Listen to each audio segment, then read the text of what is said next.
What's up guys, it's me, Odi Kinson. At sa video na ito ay tuturo ko sa inyo kung paano nga pa mag-apply sa YouTube Partner Program. So kung gusto mo matutunan, panoorin mo itong video na to hanggang dulo. Tuturo ko sa yan step by step. So let's go! So guys, pag andito na kayo sa home screen ng inyong cellphone, pindutin nyo lang itong white studio nyo. Tapos ganito yung lalabas. Dito sa right side makikita mo ang earn yung dollar sign na yan, yan ang pindutin mo. Tapos apply now, pindutin mo yan. Pagkapindot mo ng apply now start, and then ganito yung lalabas, scroll down ka lang. Tapos makikita mo I accept the base terms and accept again. Okay, hintayin mo lang yan, naglo-loading lang. Pagkatapos yan, ganito yung lalabas. Ayun, tapos ka na dyan sa step number 1, and then pindutin mo yung start na yan para makapag-start ka sa step number 2. No, I need to create once.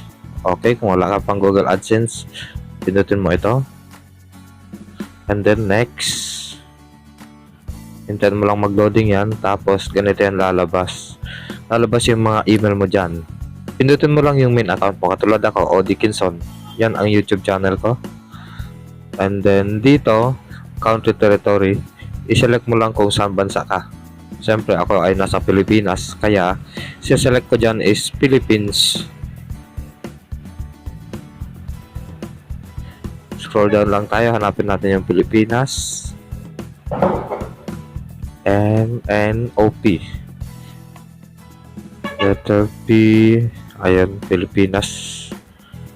Philippines. Tapos scroll down lang. I have read and accept the agreement and then set up account. Pindutin mo itong sa right side na ito. Yan. Pagka pindot mo yan, ganito yan lalabas. Wait mo lang kasi naglo-loading pa. Ayan. So dito, ilalagay mo lang yung mga information na hinihingi nila. Make sure yung pangalan ilalagay mo dito. Yung real name mo. Kung ano yung nakalagay doon sa email, yun ang ilalagay mo dito.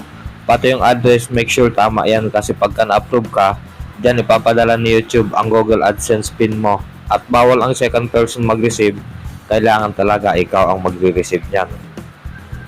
Kaya i-make sure mo talaga yung mga address diyan ay tama. O ay nilagay ko na yung address ko diyan. Tapos city is Makati City. And then postal code. Yung postal code ng barangay ninyo or zip code. Tapos province dahil nasa Manila ako. Kaya Metro Manila ang ilalagay ko. Ayan, tapos na. Hintayin lang natin yan, under review pa.